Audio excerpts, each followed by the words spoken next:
Diz assim a palavra do Senhor: mas o que para mim era ganho, reputei-o perda por Cristo.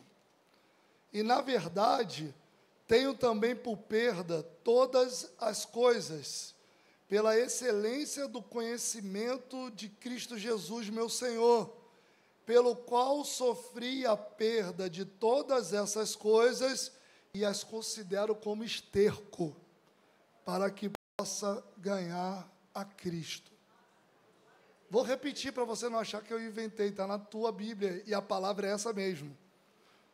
Pela qual sofri a perda de todas essas coisas e as considero como esterco, para que possa ganhar a Cristo. No reino de Deus, perder é ganhar, irmãos. Você quer perder alguma coisa aí, irmãos? É um amém meio quadrado, tu nem sabe, né, irmão? Mas vamos lá. Primeiro a gente precisa entender o sentido e significado do perder que a palavra de Deus propõe para nós. É quando a gente fala de perder, o nosso cérebro vai fazer remissão direta a uma batalha, uma luta, uma competição, aonde um ganha e outro perde. Mas não é esse o sentido que a palavra de Deus quer nos direcionar quando o assunto é espiritualidade e o aprofundamento e intimidade com Deus. O perder aqui no contexto é deixar de possuir, é deixar para trás, é deixar de ter. Não se trata de você não mais pelejar, guerrear, conquistar. Está em você fazer uma análise de dentro do teu contexto social, da sua realidade, da sua posição na sociedade, das suas emoções e do seu nível de espiritualidade, para que você possa analisar o que é necessário ser deixado para trás, o que é necessário ser perdido, para que Cristo possa se manifestar através de você. E aí é que está o desafio. Por quê, pastor? Porque a nossa natureza humana não aceita muito essa questão do deixar para trás, do perder. A nossa carne, por conta da contaminação do pecado, tende a nos impulsionar a viver de acordo com os nossos desejos e com as nossas vontades. Só que quando o assunto é servir a Deus, é entregar a vida a Deus, o meu eu não pode mais prevalecer. O que tem que prevalecer na minha vida é a vontade do Senhor e ponto final. Só que essa guerra, essa batalha é difícil. É muito mais fácil a gente meditar, trazer para um tempo de meditação do que, na verdade, aplicar. Então, o desejo do meu coração nessa noite é que você possa entender que tudo aquilo que nós juntos aqui vamos meditar é para que possa gerar em nós um processo de reflexão para mudanças de atitudes. Porque eu vou falar aqui de alguns pontos. Alguns vão falar, isso eu estou bem, estou resolvido, está tranquilo. Vai para um outro ponto e você vai falar, meu Deus, está falando comigo. E eu vou ter que ser sincero, vai ter aqui alguns aqui que vai chegar no final da mensagem e vai dizer, meu Deus, será que eu sou crente? Porque a grande verdade, se a gente não passar por esse processo aqui, nós somos apenas meros religiosos. Porque a primeira coisa que eu aprendo, que para me tornar um cristão na essência, eu preciso perder o meu ego, eu preciso perder as minhas vontades para que a vontade do Senhor seja soberana e única na minha vida. E esse primeiro processo ele é meio radical, porque quando nós vamos lá para Lucas, e eu vou pedir para você anotar as referências para meditar em casa, que é muito bom, e aqui eu vou acelerar por conta do tempo, nós vamos ver em Lucas 9, dos versículos 23 a 26, o contexto falando de perder a sua própria vida para ganhar em Cristo. E o versículo 23 é conhecido por muitos, mesmo que não seja de forma literal, no contexto, que vai dizer, e dizia Jesus a todos, se alguém quer vir após mim, negue-se a si mesmo e tome cada dia a sua cruz e siga-me. Então, a proposta inicial e introdutória do Evangelho é que, quando eu me rendo a Cristo, a minha vontade, meu eu, já não tem mais valor algum. A gente está vivendo um contexto que as pessoas querem entender tudo, irmãos. As pessoas querem racionalizar tudo. E quando o assunto é confiar em Deus, eu tenho que aprender a viver por fé. E quem vive por fé tem que romper essa barreira. Porque se eu trouxer tudo para o racional, o meu eu e a minha vontade sempre vai prevalecer. Porque quem disse que Deus deve alguma satisfação para mim e para você? Quem disse que quando Deus der uma direção, quando Deus operar, Ele vai ter que explicar todo o processo? Quando eu vivo por fé, eu dependo. E quem depende, confia. E quem confia, segue. E ponto final. Quer ver? Você conhece Abraão, o pai da fé. Qual é a ordem de Deus para Abraão? Sai da tua terra, larga a tua parentela e vai para uma terra que eu... E aí? Qual é a outra satisfação que Deus deu para Abraão? A ordem é o teu conforto, aquilo que você tem de história de vida, aquilo que você está acostumado. Ei, você vai ter que romper hoje, você vai ter que deixar tudo isso. E eu vou te levar para um lugar que eu ainda vou te mostrar. Ou seja, Deus não deu nem o endereço. O lugar ia ser revelado no processo. E hoje a gente está vivendo um tempo que a gente quer trazer Deus para dentro da nossa caixinha, para a nossa limitação humana. E tem muita gente sofrendo, muita gente decepcionada na casa do Senhor, porque simplesmente Deus não fez do jeito que Ele imaginava. Mas deixa eu falar algo para você, para começar a animar você essa noite. Não é porque não aconteceu do teu jeito que Deus não está trabalhando. Não é porque não foi da forma que você projetou que Deus não está operando. O que você precisa ter é que nesse processo, o que você acha, o que eu acho, o que nós pensamos, aquilo que nós projetamos, não tem valor nenhum. Por isso que nós adoramos louvar. Que diminua eu, que Cristo cresça.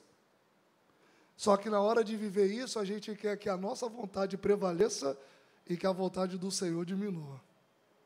Por quê? Porque toda vez que Deus dá uma direção, num primeiro momento, vai parecer confuso e complexo para nós. Porque diante de nós tem uma realidade. E geralmente a direção que Deus dá para mim e para você confronta a realidade que nós estamos vivendo. Então, para você poder ganhar nessa história, você vai ter que aprender a perder. Então, toda vez que o teu eu quiser gritar mais alto do que a voz de Deus, repreenda o teu ego, repreenda a tua vontade. Ei, seja submisso, se humilhe na presença do Senhor e pode ter certeza, o Deus que dá a direção é o Deus que garante.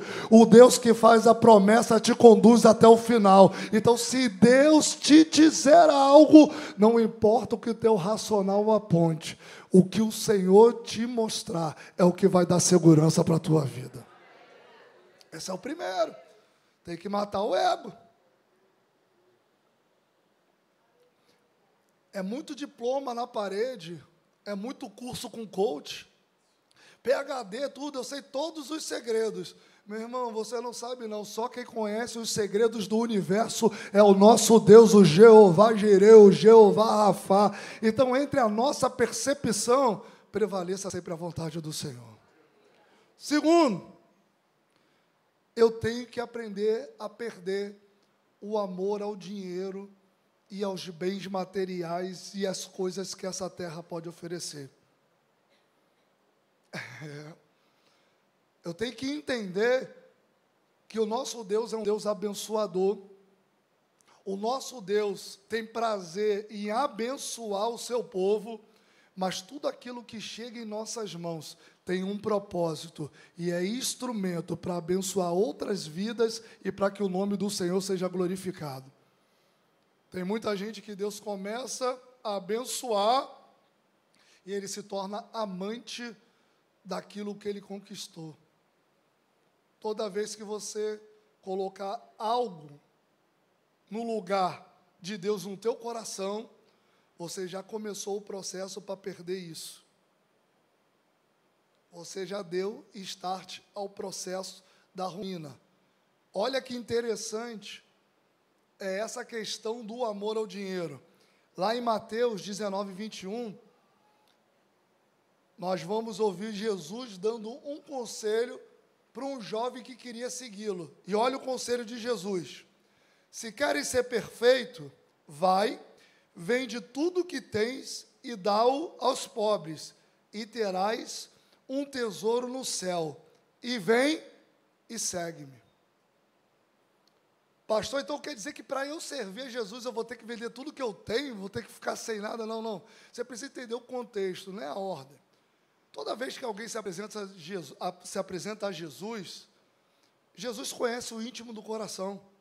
Esse jovem aqui vai começar o discurso, ó, eu conheço os princípios, eu sou obediente, eu sigo todos os ritos religiosos, eu honro meu pai. O jovem vai dizer assim, eu sou um modelo. Só que Jesus sabia que existia um Deus no coração dele, que era tudo aquilo que ele tinha conquistado nesse tempo. Aí olha que interessante, é como começa o texto, muito legal. Vou traduzir para o carioquês. Tu está dizendo isso aí? Tu é top. Só que falta um negócio para ser perfeito. Falta um negócio para você se enquadrar aquilo que eu tenho ensinado e aquilo que eu tenho pregado. E o jovem fica ansioso para ouvir. Jesus dá o caminho, você tem que pegar tudo aquilo que você tem e conquistou, vender, dar aos pobres. E olha que interessante do texto, não é uma venda sem propósito, Jesus já vai mostrar o que vai acontecer com esse jovem. Você vai vender tudo, vai perder tudo aqui na terra, mas vai ter um tesouro no céu reservado para você. Ou seja, Jesus já está dando uma revelação do que esse jovem ia experimentar. Só que o texto vai dizer que o jovem se entristece, fica cabisbaixo e vai embora. Por quê? Porque, na verdade, ele era um religioso. Eu sei que eu já repeti, já falei, e vou repetir algumas vezes. Entenda algo. Todos nós temos anseios. Queremos conquistar, avançar e romper. Existe pecado nisso? Nenhum. Pastor, não é pecado eu querer melhorar de vida? Não.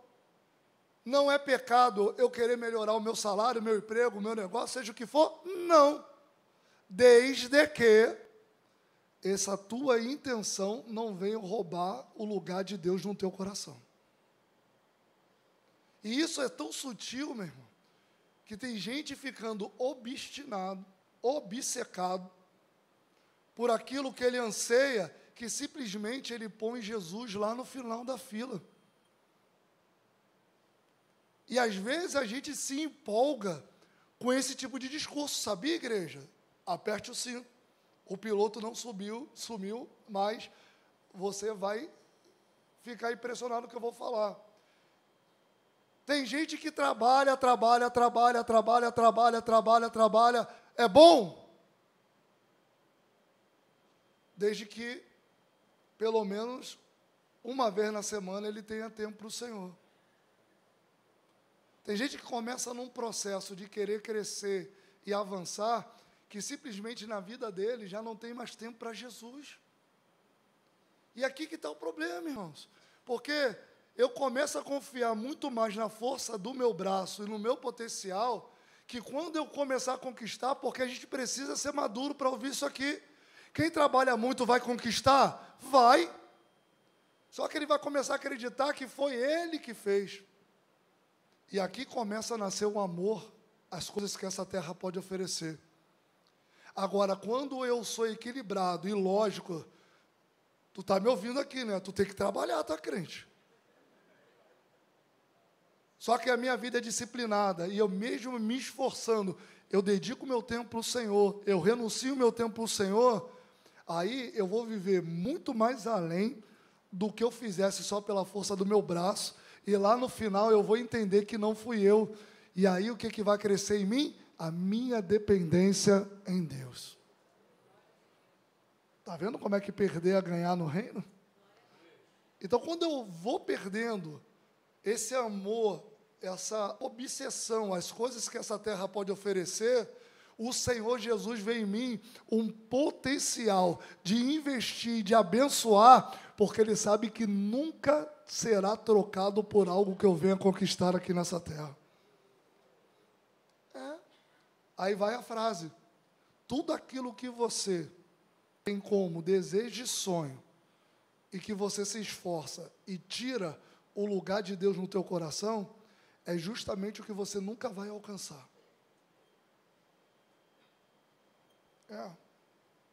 Era para tu dar um glória a Deus, mas tudo bem. Sabe por quê, irmãos? A gente fica brincando com isso, a gente começa a virar um religioso.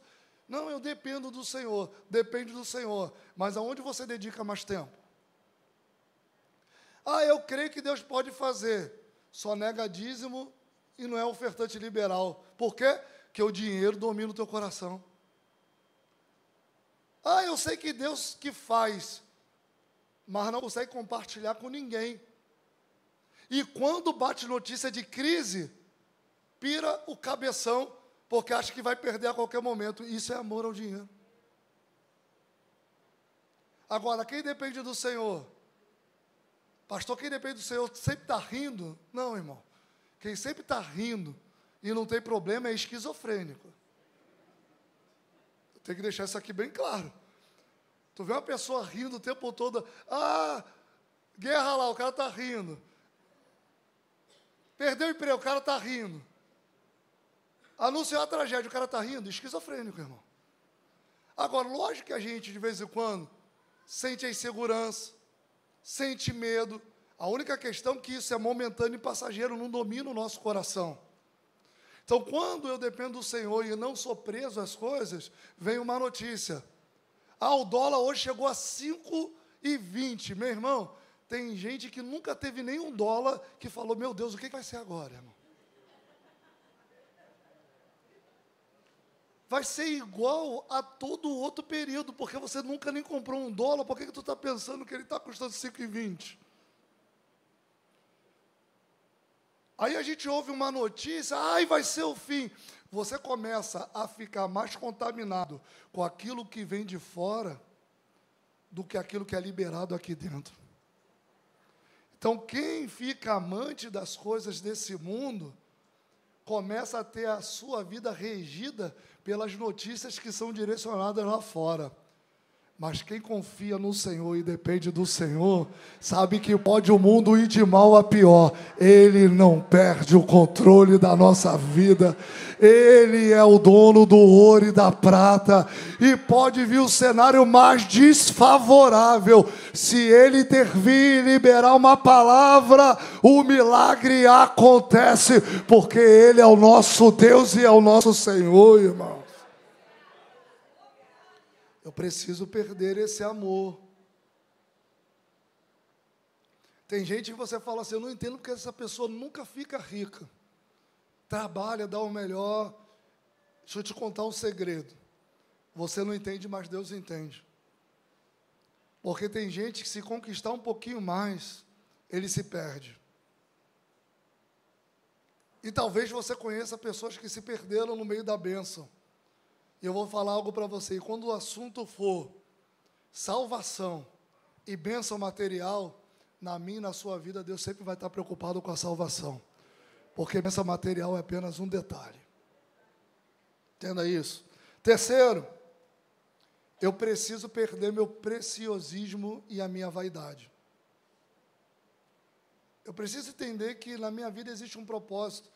E se eu estou reunido como igreja, como corpo de Cristo, eu não estou aqui para ser servido. Deus me trouxe aqui para servir. E quando eu sirvo, no meio do processo, eu vou ser servido também. Isso aqui para os discípulos era difícil entender, meu. Era. Quando você vai lá em Marcos 9, versículo 35, vai dizer assim, e ele, assentando-se, chamou os 12 e disse-lhes, se alguém quiser ser o primeiro, será o último de todos e o servo de todos. O próprio Senhor Jesus, na última ceia, que fica como marca memorial para o ato que nós estamos fazendo aqui hoje, é Ele que vai servir os discípulos. A questão hoje, igreja, é que toda essa modernidade, todo esse conforto, porque não existe problema algum. É bacana hoje poder ver as igrejas com telão de LED. É legal poder você estar nesse calor do Rio de Janeiro, num ambiente refrigerado. É bom no domingo você chegar, ter uma pipoquinha ali, a galera ali, ter um momento de comunhão. Pastor, isso é o problema? Não, o problema não é você ter os benefícios. O problema é quando você, no teu coração, esquece que você também pode ser instrumento para que essa máquina continue rodando e girando. Porque hoje nós estamos vivendo um tempo que tem gente que devolve o dízimo achando que está pagando mensalidade do clube no mês. Eu sou sócio da DEVEC Jacarepaguá.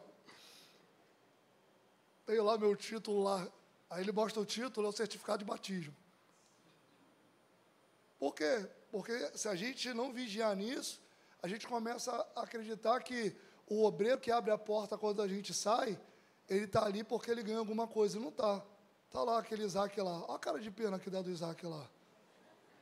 Está tudo bem, meu filho? Graças a Deus. A gente olha para os obreiros, alguém tem que ser a vítima do pastor, gente. Eu fico imaginando a irmã Vânia nesse momento, quando eu escolho o Isaac, irmão. A gente começa a achar que aqui tem um grupo de pessoas contratadas para simplesmente nos atender. E reclama. Tem gente que acha que o Interligados Kids é aquele ambiente do shopping que você paga 30 minutos, 1 hora ou 2 horas. A tia logo se manifesta, irmão. Mas não sabe que as tias prepararam a aula, dedicaram o tempo em casa, porque aqui na nossa igreja, eu falo mesmo, me orgulho como pastor do nosso departamento infantil. É preparado aulas sim, lá não é, como é que é lugar para jogar criança e esperar passar o tempo do culto, não. Não, lá, se bobear, não vou melhorar, porque eu tenho certeza, tem criança nossa que sabe mais Bíblia do que alguns adultos aqui. Então, eu sei que tem. Desculpa, mas eu ia começando a ser, não posso nem pegar leve. Mas tem gente que chega lá querendo peitar a tia. Eu escuto. Querendo impor regra. Aí eu fico brincando com a tia, eu falo, vocês deram o cartãozinho do shopping que tem que devolver depois e passar? Só que deixa eu fazer uma pergunta e você responde para você. Qual foi a última vez que você serviu alguma coisa dentro da casa do Senhor? Eu imaginei que ia ficar esse clima fúnebre. Porque muitas das vezes, meu irmão, a gente não serve por causa da vaidade. Tem gente que no ato de servir, deixou de ir para ir para a praia. Fica tranquilo, eu vejo o Instagram da galera. Eu falo, legal.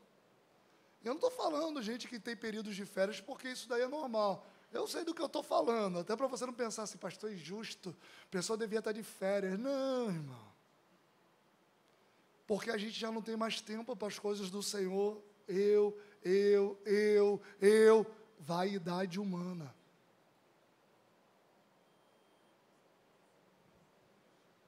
Está aí ainda? Amém. Meu Deus. Não sei se vai ter ceia para servir hoje não, Márcio. Ainda faltam 2 pontos ainda. Nem sei se eu termino. 4. Eu preciso perder a necessidade de aceitação de pessoas do mundo lá fora. Eu preciso entender que eu não preciso de fama, sucesso, nem rótulo para ser importante no reino de Deus. Você pode ter certeza que muitos se surpreenderão quando Deus começar a recompensar e entregar os galardões. Gente que não tinha microfone na mão, gente que não era vista, gente que muitas das vezes fez um trabalho de excelência, mas nunca recebeu um aplauso, vai ter que chamar guindaste para poder carregar o galardão dele, irmão. Sentido figurado para tu não dizer que eu estou pregando heresia, tá, irmão? não terá guindaste no céu. Mas vão ser pessoas que Deus vai demonstrar uma honra, por quê? Porque buscou e esperou do Senhor a recompensa. Sabe o que é interessante hoje? Olha o que Hebreus 11, 24 ao 27 vai dizer. Pela fé, Moisés, sendo já grande, recusou ser chamado filho da filha de Faraó, escolhendo antes ser maltratado com o povo de Deus, do que por um pouco de tempo ter o gozo do pecado, tendo por maiores riquezas o vitupério de Cristo do que os tesouros do Egito, porque tinha em vista a recompensa. O que o texto está dizendo aqui? Para traduzir para o pessoal que adora aparecer para o mundo lá fora. Josué trocou o sucesso e o poder de ser um dos co-herdeiros do trono, porque numa sucessão em algum momento ele poderia se encaixar, e mesmo não se encaixando, teria privilégios absurdos para sofrer com o povo dele de origem. Preferiu isso do que alguns momentos de gozo por causa do pecado. Eu amo isso aqui, irmãos. Essa é a parte, para mim, mais forte do texto. Por quê? Porque o pecado dá alguma recompensa? Lógico que dá. Porque se não desse, a gente não ia pecar, irmão. Se pecado fosse ruim, como alguns gostavam de dizer lá atrás, ninguém ia cair na armadilha, irmão. Só que o gozo do pecado, ele é temporário, ele é momentâneo. A recompensa de servir o Senhor é eterna. Aí olha que interessante o que a gente vê hoje. Gente que eu creio que Deus levanta para chamar a atenção da sociedade no nosso meio. Outro dia, eu e a Mila, a gente está até conversando, está aqui a Miriam, a gente estava falando da irmã da pastora Midian e da pastora Raquel Lima, que foi um de repente de Deus, e foi agora a última música, que já está internacional e tudo mais. Deus levanta, gente crente pode ter rede social para influenciar, pode, mas vamos parar, a grande verdade, que a maioria vai se perdendo no caminho e começa a fazer daquilo que Deus tem como propósito um proveito próprio e exclusivo. E a gente tem que ter cuidado com isso, irmãos. Quem aqui não conhece a história de grandes, que Deus exaltou e no meio do caminho se perdeu, e o mesmo Deus que exalta é o Deus que abate? Traz a memória aí. Por quê? Porque em algum momento deixou que aquilo que tem influência externa falasse mais alto do que o propósito de Deus. Então deixa eu falar aqui, porque eu tenho profetizado. Aqui para os nossos jovens, adolescentes, para essa geração, Deus vai levantar gente muito grande aqui na TVEC Jacarepaguá, em tudo quanto é âmbito da sociedade. Só que você precisa entender uma coisa: quando Deus fizer isso, Deus vai fazer debaixo de um propósito, para que você seja instrumento na mão dele. Só que tem gente que se perde nisso, irmãos. E é uma guerra, porque se eu não estou fincado em Deus, as vozes externas vão falar mais alto. Eu preciso entender, entre eu ser humilhado, entre eu pagar um preço para defender os princípios da palavra de Deus, pouco importa o que o mundo vai oferecer, eu pago o preço porque eu sei a recompensa que eu vou ganhar. Só que hoje tem gente trocando a recompensa do Senhor por qualquer manjar que é oferecido no mundo lá fora. Tem gente que sabe que está quebrando princípio e mesmo assim continua.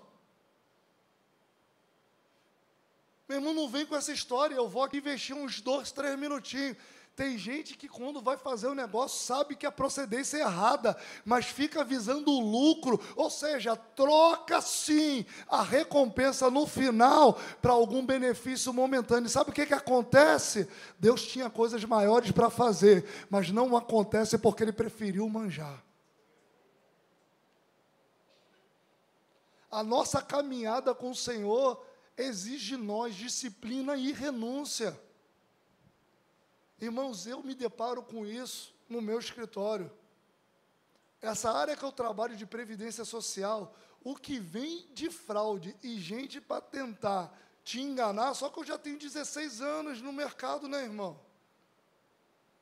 Eu vou começando a fazer perguntas e a pessoa acha que está abafando. Mas ela sabe que ela já mentiu 4 vezes para mim em 5 perguntas que eu fiz. E no final eu falo, ó, não dá para fazer porque você não tem o direito por causa disso, disso, disso. A pessoa abre o olho assim, eu falo, ó, eu já sei a verdade. Nem adianta você falar que tem documento que eu não vou fazer o seu processo. Estou aqui, ó, em Cristo eu digo a verdade. Eu não faço. Pode ter o documento mais perfeito, mais bonitinho. Se eu identifiquei e vi que é fraude, eu não troco, porque quem levantou aquele escritório foi o Senhor. E eu não vou trocar por causa de um processo, 2, não importa.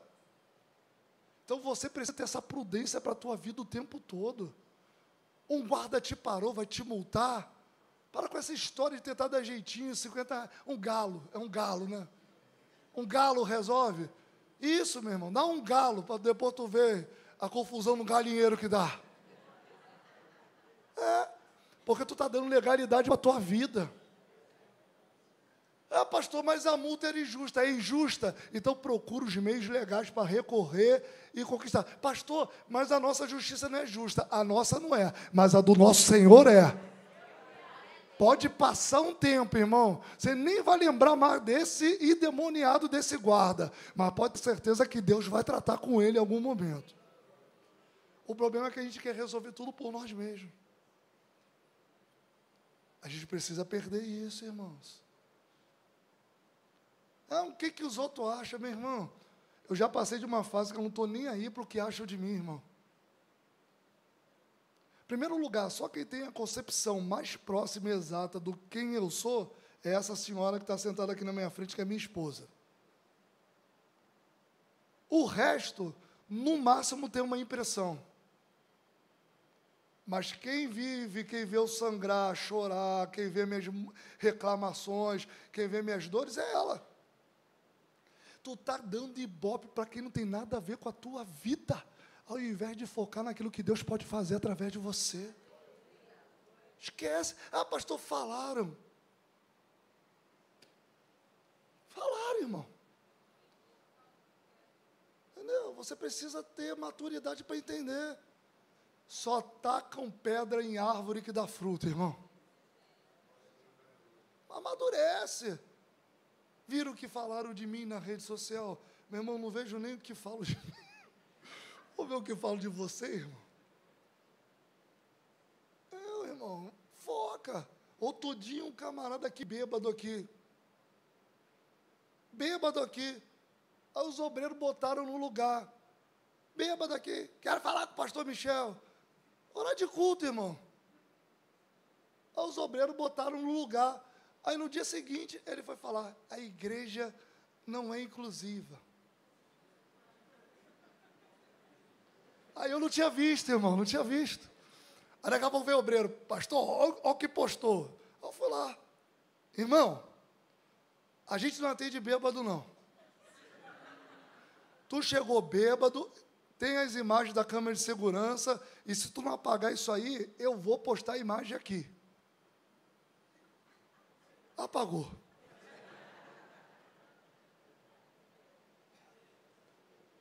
Tu vai ficar se irritando com tudo, irmão? Imagine, ai meu Deus, o bêbado falou que a igreja não é inclusiva. A vontade que eu tive é a seguinte, é que você estava bêbado e errou a porta. Entendeu? Mas, vamos para frente. Quinto e último, a gente precisa perder o poder que o pecado exerce em nós. A gente precisa perder a força dos desejos carnais, irmãos. A gente não pode ser uma geração que se acostumou com o pecado. Olha o que Mateus 5:29 vai dizer. Portanto, Se o teu olho direito te escandalizar, arranca-o e atira-o para longe de ti, pois te é melhor que se perca um dos teus membros do que todo o teu corpo seja lançado no inferno. Não, ninguém arranca o olho não, pelo amor de Deus. Mas o que eu acho interessante no texto é a forma que ele declara. Não é só arrancar. Meu irmão, se você arrancar o olho, ele vai ter função na tua mão? Mas o texto vai dizer para você depois ainda lançar fora, irmão. O que o texto está dizendo? Que nós não podemos brincar com a nossa natureza. Quando o assunto é tentação, quando o assunto é uma fraqueza, eu preciso ter a maturidade que eu não vou conseguir encarar aquilo de frente, eu tenho que fugir, eu tenho que me afastar, eu tenho que criar barreiras de proteção, eu tenho que bloquear o acesso. Hoje a gente está brincando com isso e o que está acontecendo? A gente está minimizando o poder de destruição do pecado na vida do cristão. Essa aqui é a verdade. Quando a gente começa a dimensionar a mentirinha, o negócio já fica complicado, porque a mentira, ela tem como o pai, a paternidade foi lhe dada ao diabo. E a gente está vivendo uma geração de crente que mente e ainda diz que tem um bom motivo para ter mentido.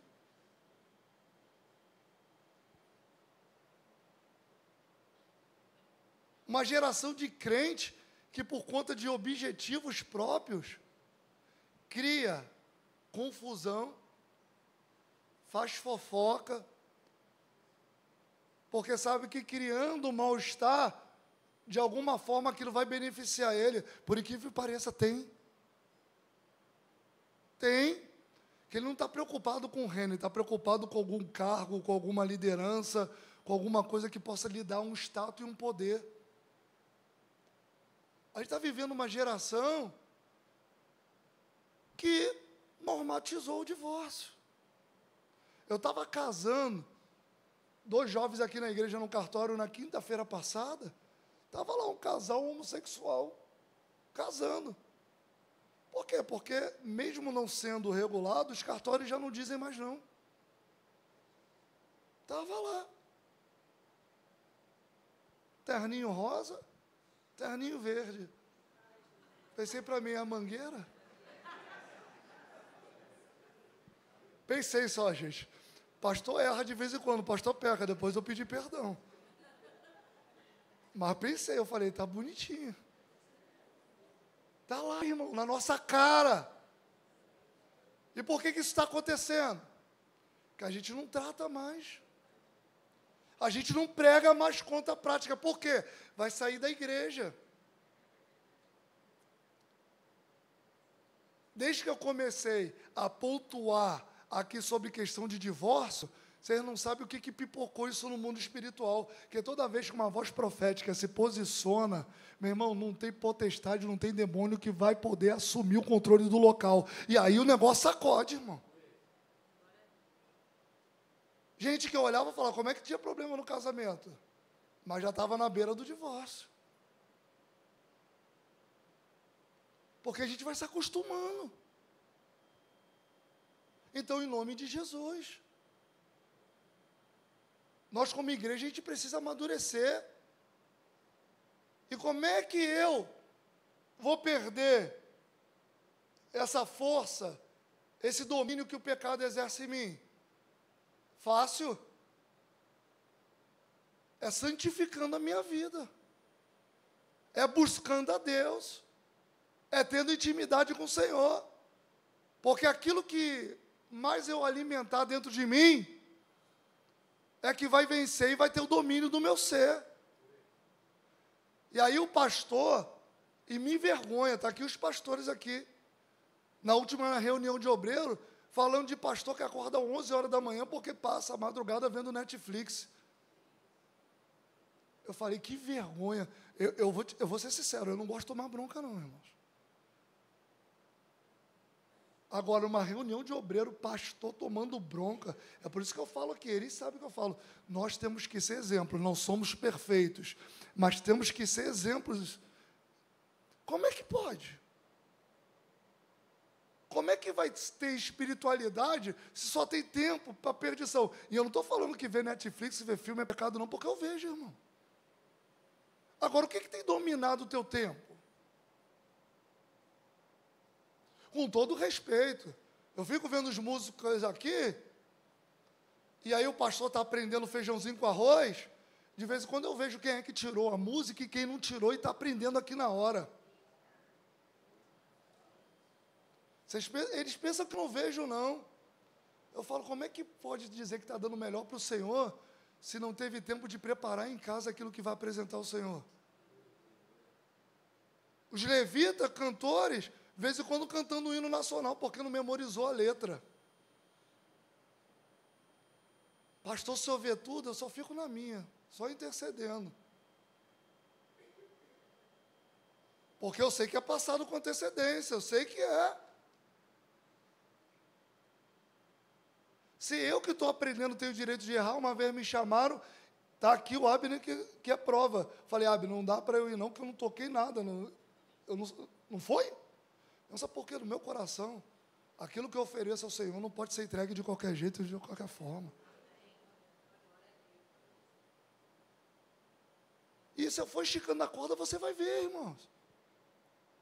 E aí eu quero terminar a igreja de pé, falando sobre coisas que nós não